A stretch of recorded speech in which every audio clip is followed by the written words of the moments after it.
আমি আজকে কচু বাটা করব। তো কচু বাটা করতে কি কি লাগবে আমি সেটা দেখিয়ে দিচ্ছি। প্রথমে আমি নেব, এই যে কচু বাটা করতে আমি নিয়েছি কিছু নারকেল, শুকনো নারকেল, এখানে আছে কাঁচা লঙ্কা, আর একটু আছে রসুন, আর এখানে আছে সর্ষে বাটা। এই যে সর্ষে বাটাটা নেব। আর এখানে এই কচুটা কিন্তু আমি একটু ভাপিয়ে নিয়েছি, একদম কাঁচা কচু নিইনি। তো সর্ষের সাথে একটু লবণ মিলিয়ে বাটলে শস্যটা ভালো ঘ্রাণ দেয়। একটু এই যে সাদা লবণ নিলাম, আর একটু নিলাম বিট লবণ। এটা আমি এখন এবার বাটবো। এর সাথে নেব কাঁচা লঙ্কা আর রসুন, এটা একসাথে আমি এবার বেটে নেব। শস্যটা বাটা হয়ে গেছে, এবার আমি এর মধ্যে দিয়ে একটু নারকেলটাও বেটে নেব।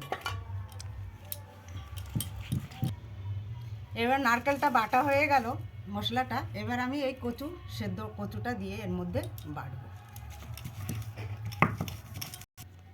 আমার বাটাটা হয়ে গেছে, এবার একটু সরষের তেল দেবো উপর দিয়ে, ব্যাস, তাহলে কমপ্লিট হয়ে যাবে। আমার কচু বাটাটা হয়ে গেছে দেখো। তো আমি এখন একটু টেস্ট করে দেখব কেমন হয়েছে। তো আমি একটু গরম গরম এই যে ভাত নিয়েছি, তো গরম ভাতের সাথে একটু টেস্ট করে দেখি কেমন হয়েছে।